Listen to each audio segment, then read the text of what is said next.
With all of our descendants who are citizens of heaven here on earth, and we gather around them in that once and for all sacrifice. Again, this might be information that you won't be able to share during the tour, but we Catholic Christians have this notion that when we participate as present as St. John and as Mary and as all the 12 disciples at the crucifixion and also at the Last Supper, we are as present as they are at those moments. That when we do that, we are participating in the once and for all passion, death, and resurrection of Jesus Christ. And so some of our non-Catholic Christian friends will say, well, why do you keep on sacrificing Christ? Wasn't once enough? And our response is, absolutely, once was enough. Once and for all. And so we don't go back 2,000 years in time to participate in the crucifixion and also the Last Supper. What we're doing is we're leaving time and space and participating in that event, or those two events conflated into one event, with all people, all beings throughout time and space. So it's really kind of cool. So that's what that arch means. So much meaning in one arch. There's a lot of meaning up in this high altar. And the high altar, again, 40 years ago, approximately, in 1968, is when most of the changes began to take place in the form of worship.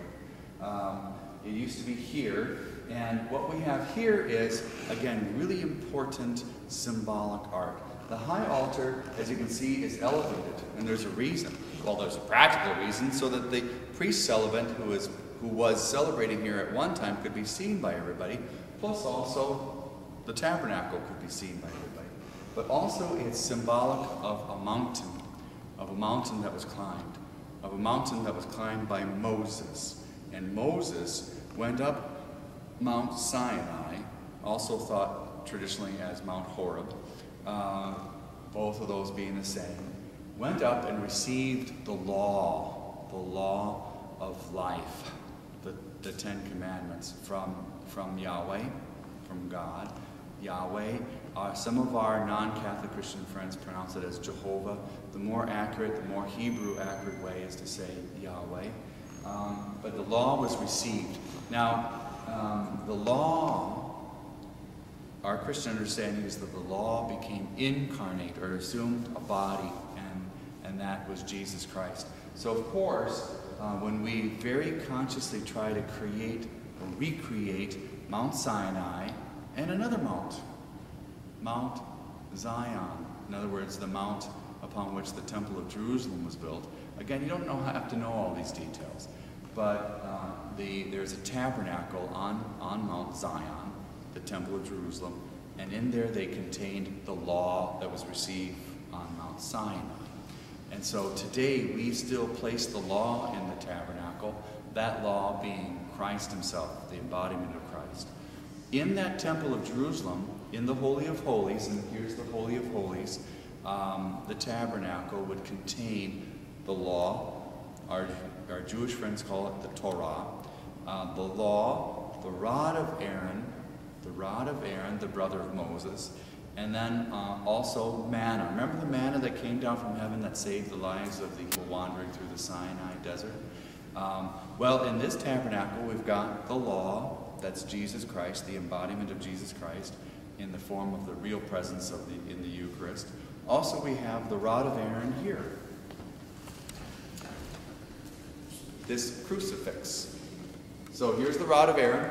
Inside the tabernacle is the Eucharist, or the law, and also in the tabernacle we have the manna from heaven, which is also the Eucharist. So it's doing double duty, if you will. If you look here, you'll see some interesting things. You'll see the Last Supper depicted. And in the center is, of course, Jesus, and then there are the 12. You can tell where Judas is, because Judas has his back towards Jesus. And in all traditional Christian art, there's Judas right there, we also always show John, Jesus' closest friend, John without a beard, right here. he doesn't have a beard. That means he was young. He probably had a beard in reality, but they're trying to, through art, convey that he was young. But the rest, of course, are the 12. Do I know what they are exactly, other than Judas and John and Jesus? No, I don't. I'm sorry. But I do want to point out one thing. This is removable, that piece of art there. Very clever stuff from the early 1900s. All of this decoration that you see, and this is something that you want to remember, all of this decoration that you see inside this building was put in after the 1902 fire. It gutted out the innards of the church, leaving the church structure safe, but they completely renovated it. And here's an interesting story that your tour visitors probably won't hear, but they did it in they completed it in 1 year in 1903, and they paid for it in a year and a half, most of which came from the Christmas gifts that they gave up in the Christmas of 1902. The fire happened just prior to that. And so everybody gave up their Christmas gifts, and they gave that money to the renovation of the church to make a present both to themselves and to the baby Jesus. Now, that sounds radical today. What we would be giving up would be iPods and stuff like that. Back in 1902 and 1903, that was more significant because they were giving up their one pair of shoes. These farmers were going to be giving up their one pair of shoes typically for the year, and they used their pair of shoes really well in the farm fields. So they really needed that new pair of shoes every year, especially if you were growing. So they gave up those for the church. Boy, wouldn't that be great to see again. But this is removable, and on Holy Thursday, after the Holy Thursday celebration, they would put in a reclined Jesus, the corpus. Corpus is related to our term corpse, or the term corpse comes from corpus. The corpus of Jesus laying in his tomb, and he would be like this, or like this. The Shroud of Turin shows him like this. And then on Easter Sunday, when we celebrate the empty tomb or his resurrection, they would remove the corpus but keep the image of an empty tomb. Really clever. Our ancestors were very clever people. There is a light that I can turn on, but it's and just in case you want to turn that on for your visitors, it's right over here. See that? And we'll turn it off. I like to pull a trick with kids. I like to say, okay, I'd like you to practice one genuflection before the altar, and as they do that, I turn it on, and I go, a miracle. A couple other things. So I mentioned how during Good Friday there's Jesus reclined in his tomb, the tomb of Joseph of Arimathea. So it clearly looks like a tomb, doesn't it? When we go to Lakewood Cemetery in Minneapolis, you can see something that looks like this. You can even see something like this in Guardian Angels Cemetery. But it also looks, there's one thing I like to say about a tomb. It's not just Jesus' tomb that we are remembering.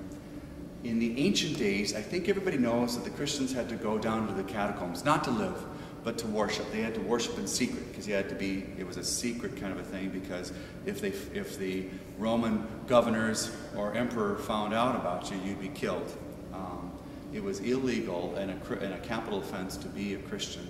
And so they would worship downstairs in the catacombs because Roman pagans would never go down there. They didn't want to be around dead bodies. Christians, however, aren't afraid of dead bodies because we believe in the resurrection, and we don't really believe in ghosts. But if you come up here, Emily, you can see a vestige of those catacomb days.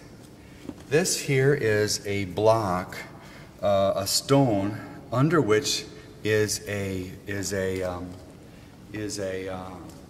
relic of a saint. And so in the ancient days, when they celebrated the Mass, they actually celebrated the Mass, the Eucharistic meal, the Thanksgiving meal, also the sacrificial, the sacrifice of Christ. They're both, the Eucharistic celebration is both sacrifice and Thanksgiving meal. They would celebrate that on the tomb of a loved one, of a brother or sister in Christ. Why? Because they believe, and we believe to this day, and forever will, that our deceased brothers and sisters in Christ are alive. They're